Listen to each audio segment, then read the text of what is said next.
Allow me, if you would, to take you back to the turn of the decade. A time where the biggest releases in video games were narrative epics that focused on cinematic experiences. A time where sequels wanted to adhere to a formula more than they wanted to experiment or improve on a base concept. A time where Nintendo's biggest hit for the generation was... oh no. While not necessarily a terrible time to be a gamer, it was definitely starting to feel predictable. In the very air you breathed, you could feel the influence of corporations on gaming as a business, rather than a medium for creativity or unique experiences. The culmination of formulas and focus testing to create games that were accessible to the widest audience possible for the least amount of effort or polish. It was a statement that gaming as an environment should appeal to a new audience and cater to the wants and needs of the world at large. While a very admirable statement, it left somebody like me, who had been playing games since I could walk and talk, feeling a bit neglected. It was an awkward time for me as an individual as well, as it was a transitional phase of my life, from living with my parents and attending high school to tackling the world at large and attending university. I was alone. I had to learn how to take care of myself, learn to communicate with strangers, and survive in an environment that was not going to hold my hand if I was falling behind. There was quite a dissonance between the world I had to live in and the worlds of my favorite pastime. While some could argue that this means that there's an appeal of escapism in these kinds of games, it just wasn't what I desired at the time. I didn't exactly know what I wanted, but I definitely didn't want to play something so predictable, something that I could easily beat on my first attempt and never have any desire to think about again. I didn't need a story or a toy to play with. I needed an experience that would change my life forever. Dark Souls is a very important game, both to me and to the industry of video games as a whole. I think everybody has those games that completely define an entire era of their life. Dark Souls is by far and large the game that defines the stage of my life where I considered myself an adult, and I don't mean that as some sort of badge of honor. Simply put, it is a game that I really enjoy playing, but has also had quite an impact on me as a person and through how I play games as a whole. But what could I possibly say about this legendary title that hasn't been said to death time and time again before? I really don't think there's too much new that I could bring to the table, but I'll do my best. And in that attempt, I'm going to try to explain why I love this game so much from a personal account. So join me, if you would, through a journey through Lodran as I try to explain why Dark Souls means so much to me. Every playthrough of a Souls game starts on the character creation screen. Like a lot of its mechanics, Dark Souls likes to take a very literal translation of something straight out of Dungeons & Dragons. You design an abomination, you choose a class, you pick out some starting gear, and you're on your way. For this playthrough, I thought I would make an attempt to recreate my first playthrough of the game, for inspiration and to try to relive some of the magic. One of the fads that was popular in the game during its initial release, one of the things that even attracted me to it in the first place, was the idea of a cosplay build, where you would try to roleplay as a character from this or even another game. Seeing that it was an action game, I tried to make this game Dark Souls featuring Dante from the Devil May Cry series, which in hindsight was pretty stupid as I had never even touched a DMC game beforehand, so I didn't even know the first thing about what I was doing here. But I think that worked out for the better because nothing on this screen is permanent.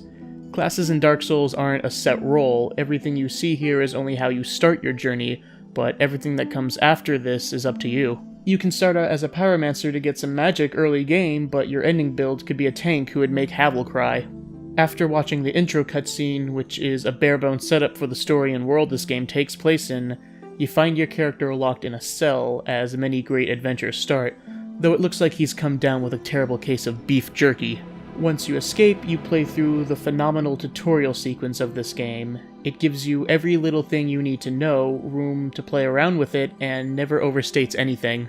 It teaches you the button layout through these scribbles, which are contextualized through something the player can actually do in the game, but everything else is show, don't tell.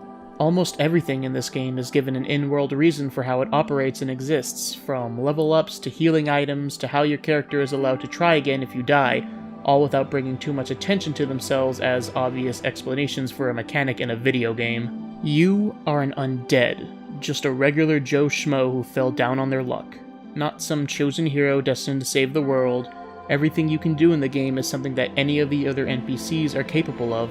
The only way you'll be able to succeed in this dark and dreary world is through your own skill and determination. Those who give up in their journey, whether it be through frustration or simply having no reason to continue anymore, become one of the hundreds of hollows you see throughout your adventure. It takes no time at all to communicate to the player that going in headstrong and expecting to win by mashing the attack button is not often going to get them anywhere. The game teaches you from the very beginning to utilize every possible strategy in order to succeed, whether it be using a defensive skill, taking notice of your environment, or simply avoiding fights until you find yourself in a more advantageous position. Once you're finished with the asylum, you get dropped into the incredibly designed open world of Lordran. The player immediately gets positioned and cued into using the bonfire, which is one of the most important mechanics of the game, as it'll be where you will be creating checkpoints, leveling up, among other services. I often see complaints that the game doesn't always effectively communicate which way to go right here. Even I myself got lost in Firelink Shrine on my first playthrough, but I quickly realized my mistake once the skeletons in the graveyard started to mince me into a fine paste. Exploration is one of the key skills that Dark Souls tries to imbue onto the player, and they're often rewarded for doing so. And in the game's defense, it does key you in onto which direction to head towards, albeit a bit subtly. The initial cutscene and the crestfallen soldier both direct the player towards the sewer line up above you, though perhaps the staircase leading up to the undead bird could have been a bit more signposted. Maybe even something as small as changing the angle of the camera after the cutscene so that the staircase is in view would have been enough. From here on out, the goal of the game is fairly straightforward: ring the 2 bells of awakening. Unless you have the Master Key, which is designed for veteran players to be able to sequence break the early portions of the game, it's quite obvious where you need to go in order to progress. Though as you do, more and more options become available to you, which only highlight how incredibly interconnected the world of Lordran is.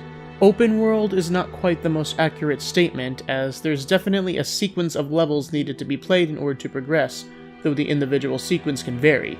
It's more akin to a Metroidvania where, instead of new techniques opening up new areas, you simply have access to many of them right from the get-go, with various keys, shortcuts, and simply the skill and strength of your character needed in order to progress through some of them. Levels loop back onto themselves and onto other levels quite frequently, reducing the need to place multiple bonfires throughout each stage, and adding to the feeling of accomplishment when you find a new shortcut, in addition to increasing the sense of familiarity that each level has. It doesn't even feel like individual levels once you start opening up all the shortcuts, it's simply one big world to explore. Something I really love about the Souls series, and this is one of the biggest things I want to emphasize because I don't really hear it as much, is that every playthrough can be a unique experience. Not only do you have a gigantic variety of weapons, armor, spells, and tools to use in the game to approach many problems in different ways, variance in level progression, which can lead to changes in NPC questlines, multiplayer features, and multiple endings, but you also have the possibility that you can just learn something new about the game every time you pick it up.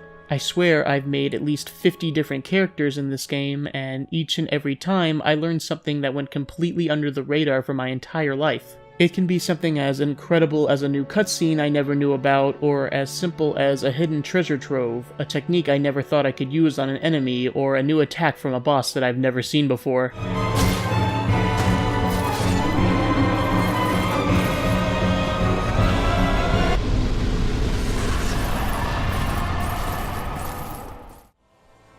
Even something like a rare drop is enough to completely change your playthrough from what you had originally envisioned. It's around this point where some of the biggest highlights of the game, the bosses, start to shine. Every boss fight is a spectacle and a learning experience all on its own. The grand majority of bosses in this game have something to make them stand out from one another, whether it be through an interesting set piece, a memorable design, or fight that highlights some mechanic in the game, or some interesting gimmick needed in order to win the fight. Different bosses are going to be harder or easier for all different kinds of approaches. A magic user may have no problem winning against a foe who keeps their distance, but will struggle against a very aggressive boss, where a knight will have no problem dealing with strong blows, but a magic attack will melt them. It was only a matter of time before I had to mention the famous Souls difficulty. Nothing short of a gaming meme at this point, the difficulty of the Souls games simply stems from the desire to reach a sense of accomplishment when the player achieves something in the game. If they fail to correctly read the boss or perform poorly on their execution, the punishment is simply to at least retry a portion of the level.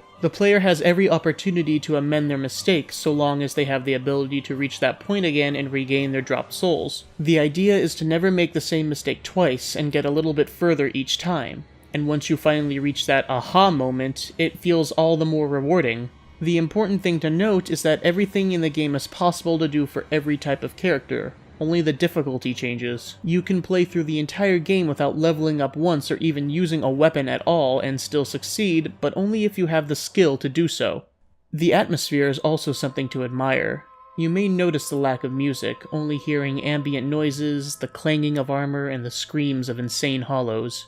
This is done for two purposes, the first of which being that it assists the player in being able to become more aware of incoming threats and individual attacks with audio cues. More importantly, however, is the feeling of immersion that it adds to the game. Music is saved for very few occasions, the relaxed hub of Firelink Shrine, the orchestration used to intensify the feeling of a boss fight, and the odd level or two that has something breathtaking going on anyway. The music that you hear in the Daughter of Chaos's room is implied to be coming from the fair lady herself, as it stops when you kill her. That doesn't exactly explain why the music still goes on when you find out how to talk to her, but hey, it's a magic lady with a spider butt, maybe she's got another mouth or two going on over there, who knows. The game is famously not that straightforward with what's going on in the world either. The actual sequence of events that happen to the player are pretty bog standard. You get dumped into a dying world, you kill a few old gods that are way past their prime, and you make way for a new generation. You have a few storylines involving NPCs, and they're all pretty much the same too. You make a friend with someone, they help you out or are a dick to you, and then they go hollow and you have to kill them, and sometimes it's really sad. The real appeal to the story of Dark Souls is more in what's going on behind the scenes, things that are all left up to interpretation by the player. What happens to all these actors beyond what the player sees is far more interesting, and you only get snippets of it through dialogue, stories from unreliable resources, and through item descriptions. The game also does a great job at environmental storytelling. You can tell an entire story without having to say a single word, and this goes for the player as well. This is one of the only games that I can think of that effectively pulls off the whole silent protagonist thing. In this world, actions speak far louder than words, and really what do you have to say anyway that can't be expressed through a simple yes or no, or just a swift kick in the dick? Once you have rung both of the bells, the way to Sen's Fortress opens up, and the next small chunk of the game is fairly linear. This midpoint of the game is handled very well, I believe, as it both serves as a skill check for the player and it provides an opportunity to bring the player up to speed if their stats are lacking at this point in the game. Everything up until now has been a little non-linear. The player could have easily just rushed the gargoyles and Quelag if they had the Master Key, fight no other enemies, or even have lost a large chunk of their souls somewhere along the way. The game manages to scale up the difficulty in this portion mostly by relying on the players to be more skilled at the game, as opposed to having the correct stats to proceed. Sen's Fortress is a house of traps, a classic scale to the top of the tower kind of level, and most of the challenge comes from being dexterous with the movement options in the game, as well as keeping a close eye on your surroundings. Every trap is telegraphed to the player in some capacity, you just need to keep a close eye out for them. However, the game also provides the opportunity to scale up your numbers as well. Enemies start to drop much more souls than before from this point on, and they communicate to the player that simply having those stats might not be enough to progress. Most of the enemies that you fought up until this point could simply be whacked enough times with a basic weapon until they die, and you simply just need to block or dodge out of the way when they start attacking. The Snakemen have shields and tough skin that resist most damage types that you have access to, making a traditional approach unsavory. You can use the traps in Sen's Fortress to your advantage here, but this level, as well as the next one, begins to teach the player that they'll have to take advantage of some of the more BM mechanics in order to proceed. Parrying and backstabbing, no matter the weapon, are extremely effective strategies for this game, especially at this point, and the quicker you learn how to use them, the better time you'll have. The game also gives the player the opportunity to finally upgrade their weapon if they haven't done so, as Sen's Fortress is located directly across from the primary blacksmith of the game, and the next level has one as well. Even then, by defeating the mimics in these levels, the player has access to upgraded weapons that are just well enough on par for what the game expects at this point. Weapon level is by far and large the most important factor in determining your damage output with melee weapons. Your offensive stats are really just there to meet the weapon's requirements, where damage scaling only really applies in the late game. I really like this because it allows for a lot of flexibility with character builds. Once you have enough stats for the weapon you want to equip, you can more comfortably focus on experimenting with other options or increase your health or endurance. Once you get to the top of Sen's Fortress, you face the Iron Golem, a very easy fight, though with a large health pool and a small arena to compensate. You may have noticed that in the footage that I've used thus far, I've done a lot of summoning in these boss fights. I simply wanted to take the opportunity to show off this mechanic while the fights were fairly easy. Though if you don't believe me, I'll make the promise here that this will be the last summon that I use in this playthrough. Well, with maybe one exception. Something that I love to do every playthrough is summon Tarkus here, who is by far and large the best summon in the game, possibly the whole series, and see how he fares with the Iron Golem one-on-one. He's decently capable of doing so. I've even seen Tarkus get the quick kill on him before. Summons are the game's way of easing up the difficulty for a small portion of the game, while at the same time adding a risk-reward factor into the game, and giving the players the opportunity to help one another out, or fuck each other over.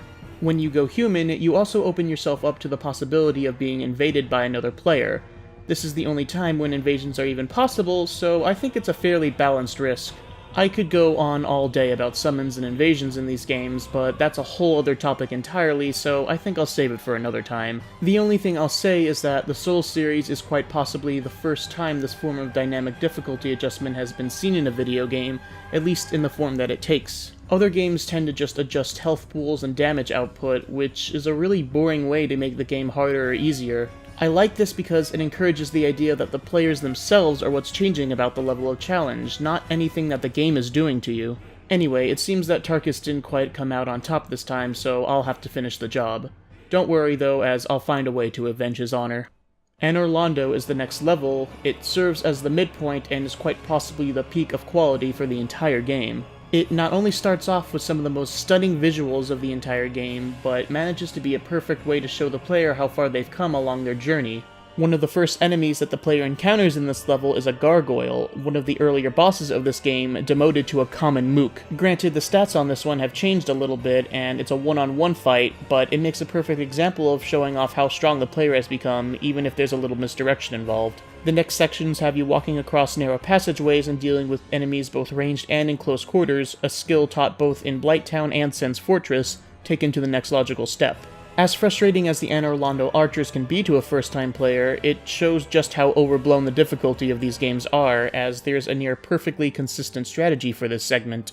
As for the cathedral interior, it's a simple gauntlet of silver knights, enemies which reinforce the utility of parrying and backstabbing. They're similar in design to the black knights which have been sporadically dotted around Lordran, serving as intimidating optional fights. Now is the point where the game says it's no longer holding back, so the player has to finally face the music on these tougher enemies. All of this culminates with the legendary boss fight between Pikachu and Snorlax, Biggie and Smalls, Drake and Josh, Wario and Waluigi, Zeke and Pandoria, Fix-It-Felix and Wreck-It Ralph. It's a nice parallel that the gargoyles alluded to at the beginning of the level.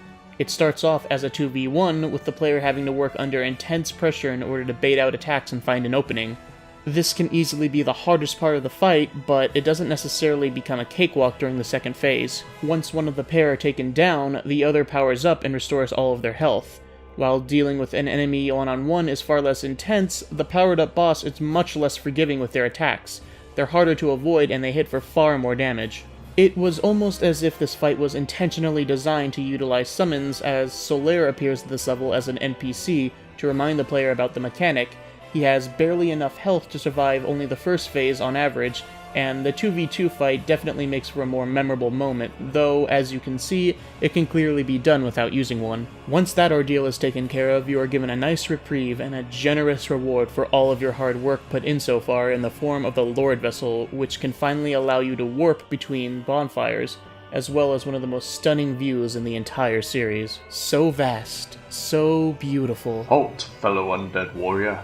Perish these impure thoughts from your mind. You need not these distractions, only the luminous splendor of the sun.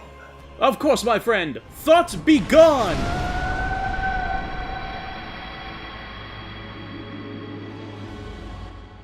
Anor Londo is an illusion, as many of the ideas presented to the player are in this game. Once the player reaches the midpoint, once friendly NPCs will start to turn on you, and the agency that the player has on the world will begin to become apparent. Many of the things that you do in this game have permanent consequences. NPCs don't respawn when killed, though many do have rewards for the player if attacked, making it an always tough question whether or not it's worthwhile. It adds to the idea that Lordran is a living, breathing world and not just some levels that you select from a screen. You'll be revisiting quite a few areas on your second half of your journey, and some NPC questlines will take place there. The second half of the game has you on a fetch quest similar to the first. Go beat up 4 old dudes and take their lunch money. It gives you a bit of direction to go towards, as the Lord Vessel cutscene shows new areas that can be accessed, which a keen-eyed player will remember the general locations of at least a few of these, though some NPCs can give some direction as well. The player will be more well-equipped to take on tougher foes at this point, so many of the more intimidating areas will be more easily tackled. I remembered exactly on my first playthrough that the Demon Ruins looked like an intimidating area that I'll probably have to go back to later, and my gut instinct was spot on. The game becomes quite non-linear at this time, and I think it handles this approach much more well than other games do. At this point in the game, the build variety is very high, so the level and enemy design is free to do whatever they please in order to appeal to a wide variety of player strengths and weaknesses. It's not clear which of the four main paths at this point is easiest or hardest. Different players will have a unique approach to these problems, and some will fare better than others. The Duke's Archives have a lot of crystalline enemies which will resist magic attacks, but it's the location of the high-end magic spells and upgrade materials. A dedicated mage might not fare well here unless they have a backup weapon, but it is the home to their highest rewards. Likewise, Lost Izalith will be very easy for a mage to tackle, as it is the home to many big, slow-moving demons who will be very weak to magic. But unless you're sporting pyromancies or a chaos weapon, there's no rewards to reap here. The only level that breaks this mold is the Catacombs, where clerics will fare the best, and it's also where the faith users will find their rewards. I guess it says something about having faith in the darkest of times, but that might be taking things too literally. Unfortunately, this segment also highlights one of the biggest flaws of Dark Souls in its rushed release. Some of these levels are pretty terrible, and they highlight a lot of the weaknesses of the combat system. When all is said and done, Souls is a melee-oriented game first. You have some spells and arrows, but they rely on the lock-on system in order to function smoothly. Large, open areas like the gardens in Duke's Archives are simply cheesed by running past all of the enemies. It works a bit better in areas like Blighttown and Darkroot Forest, as the levels there were darker, you couldn't see what you were doing, and you had more obstacles to get in your way. Lost Izalith is the zenith of this terrible design. Large, long stretches of copy-pasted enemies begging to be run past, almost nothing interesting in the level other than some NPC questlines and a boss rush of terrible quality. Every boss in this segment is either a trial and error gimmick, a literal recolor of another boss, an actually okay if not annoying fight, and the worst boss in the entire Souls series. Miyazaki, the head director of FromSoft, came out publicly in an interview and personally apologized for how awful this level and the Bed of Chaos is. Horrible attacks that fight against the camera, a gimmicky puzzle that takes no consideration for any type of character build, and a precision jump that more often than not ends up with the character falling into a bottomless pit. It's a perfect cocktail of abysmal boss design. Technically, there is a consistent strategy to this fight, but it requires a very specific setup and precision akin to a speedrunner's level of skill. It's just unfun, and I always dread coming here. I usually save this terrible level for last, as there's usually nothing worthwhile for the grand majority of characters. In any case, the majority of players will want to take on New Londo early, as it's the home to the very large Ember and upgrade materials for the standard upgrade path, as well as some other secrets. It also happens to be the most well-designed level in this segment, from my opinion anyway. You have to interact with the Sealer at some point, who tells you about the ghosts, the abyss, and that Artorias is the only person who has ever traversed it and lived to tell the tale. If you don't heed his warning, you'll learn the hard way that there's nothing you can do to fight off the dark, so it looks like we'll have to give this Artorias guy a visit. When you open up the floodgates of New Londo, you not only get to see an entire hidden layer of the level, you have immediate access to the Valley of Drakes, which is located directly underneath Darkroot Garden, exactly where you need to go in order to progress. Even after obtaining the Lord Vessel, the incredible interwoven design of Lordrans shines through in this particular level.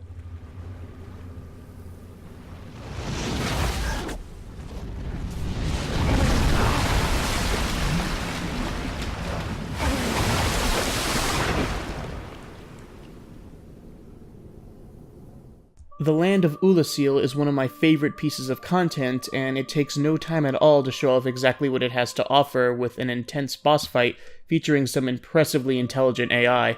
The next level is a bit of a forgettable one. It has many of the problems that I've highlighted in Lost Izalith, but it doesn't last for too long. When it's finally over, we get our long-awaited chance to learn all that Artorias has to offer.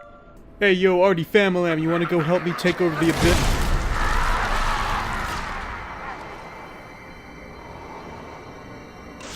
Oh. Maybe he's friendly. Hey, Artorias. You feeling alright there?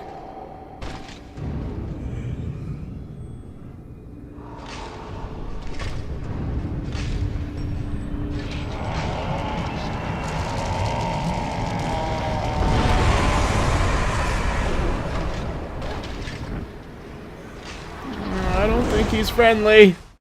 Artorias has been taken over by the Abyss, and serves as quite possibly my favorite fight in the entire franchise. It's a very simple one. He's just a knight who wants you dead, but its execution is what makes it for me. He's extremely aggressive when he wants to be, yet every once in a while he takes some time to look like he's sizing you up. He just feels like a powerful man who's gone insane. Every attack is incredibly animated with weight and timing to give you just enough of a heads up. Nothing in this fight is unfair, you have every chance to avoid an attack, but slip up and you'll be punished. For this playthrough, I thought I'd give myself a bit of a challenge. Ornstein and Smo were fine and all with no summons, but I wanted to take it a step further. For Artorias, I tried taking him on without healing even one time. It didn't go well. Hey, I said I played this game a lot, not that I was good at it. It really just goes to show how forgiving the game really is. You almost always have the opportunity to rectify your mistakes and heal, though there are times where you are punished for not healing in a safe environment. There's almost no attack in the entire game that can one-shot you, even at base health with no armor, so you almost always get a second chance. With Artorias taken care of, and nothing to show for it as far as traversing the Abyss, it's time to do what any sane person would do in this situation. And fill in his shoes. There's more to do here in Oolacile, but I've highlighted what I wanted to with its incredible boss design, so I'll leave the rest to anyone who hasn't experienced the game before. It's pretty obvious that the game doesn't actually want you to go into the DLC in order to beat it. I just find it funny that in the segment in the game where you actually get to meet Artorias, you can't get what you need from him. He's left what you want at his gravesite, where you're actually supposed to go. And it's the location of one of the most emotional experiences in the game. The fight with Sif is a perfect example of storytelling through gameplay. No matter what you do in the game, you do have to fight him. He's loyal to the very end and will protect his master's grave no matter what. He's a rare instance of a fight becoming easier as it progresses, as he begins to limp as he takes more damage, which just adds to the heart-wrenching feeling of having to put down a good dog. It's absolutely more believable of a fight than the hundreds of video gamey encounters where the boss just saves their final form for when you've already beaten them half to death, if not a little easy because of it. Once you're done, you can finally finish off the 4 kings of New Londo, or 5 kings, I guess in my case. Not the most well-programmed fight, but hey, I guess it works. But imagine, if you would, a different sequence of events. One where the player is keen enough to notice that placing the Lord Vessel didn't really do anything to New Londo. One where this curious player might try to take on this late-game level a bit earlier than normal. All you really have to do is beat Sif, which can be done at any point, and get the key from the sealer here. I can't imagine the game would fuck you over if you were to, say, kill this vital NPC, and wouldn't you know it, he drops the key. So what reward does the game have for such a curious player? An entire new ending for the game, and a covenant is unlocked. It's these kinds of secrets that makes Dark Souls such a memorable game for me, and one that's so fun to come back to and replay time and time again. Very few other games would be brave enough to hide such a vital piece of the story's content behind something such a small portion of the player base would ever think to try, without the involvement of online forums or wikis, of course. There's entire optional levels of the game hidden behind other optional levels hidden as a reward for players exploring beyond the normal boundaries of what's expected. The cutscene that I got in my playthrough for the Sif boss fight only plays when you go into the DLC first and rescue him, which takes place in the past, so when you fight him, he recognizes you before your fight. I can't think of any other video game that has this kind of attention to detail in connecting the story elements from their fucking DLC of all things. It's great. This game is just great. Once everything is done and taken care of, the only part left is to take out Gwyn. No matter what the story path the character goes down in their journey, it does culminate in needing to get rid of the old and make way for the new. And I couldn't think of a more perfect final boss for this game. It takes no concessions at all to keep this fight totally consistent to the narrative of the game, while at the same time creating a fairly paced challenge that most characters will have some option against. Gwyn, while being hyped up for the entire game, the proverbial Zeus among the pantheon of gods of this world, is no different from any of the others. He's old and he's dying, just like the world he's trying to prolong. He has no words for you, no fancy cutscene proclaiming that this is to be our final battle to decide the fate of the world. In a game consisting of intense, loudly orchestrated pieces for the majority of fights, it takes a lot of courage to have the climax consist of just a simple, sad piano piece, and as a result, it's one of the most memorable songs on the entire soundtrack. Gwyn is a pushover, he's weak to most magic, and parrying him melts his health bar, which is at least consistent with the strategies used on most of his Black and Silver Knights. The fun of Dark Souls is long past by this point. The game was about the journey, not the destination. Killing Gwyn is just a formality at this point.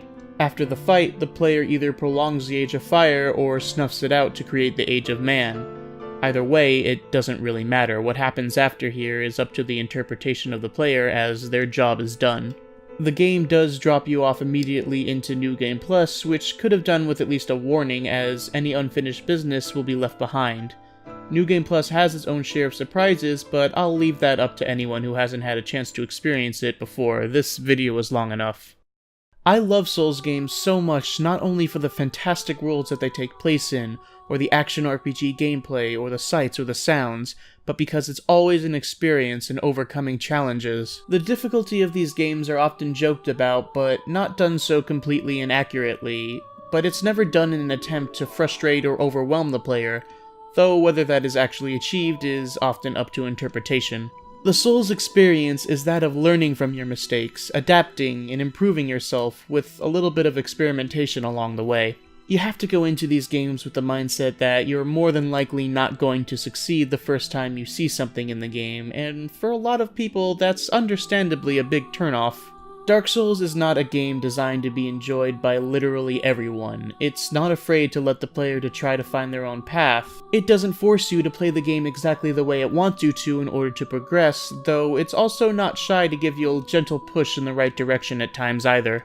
But whatever the case, the player is always the one in control. Every path that you take is your decision. Every death is one that is ultimately a mistake that you made. Every stat and every piece of equipment is done at the agency of the player. And I think it came out at exactly the right time for such a fearless game to be truly appreciated for what it sets out to do. Not to mention that every single playthrough of the game, whether it's your first or your 50th time, has something new and beautiful to discover. I really owe a lot to this game. It reignited my burning passion for video games. It taught me how to play them from a game designer standpoint, to have patience, to make every second a chance to learn something new, and to appreciate both the good and not so good feelings that a game is capable of passing on to a player. The message of Dark Souls is one that's shared among many Japanese RPGs, that the human spirit is indomitable, and you can overcome any obstacle if you try hard enough. Sometimes that means creating a plan and executing on an effective strategy, and sometimes that just means hitting something hard enough to make a dent. Either way, the game communicates this message through its gameplay, and not just in some cheesy narrative. It creates a living world where the player has access to a countless number of choices and actions, and each of these actions has an effect and a consequence within the game. It creates immersion, not just through stunning visuals or an engaging story, but by passing on feelings and emotions directly to the player so that they can feel the same sadness, frustration, or overwhelming joy that the actors in the game feel.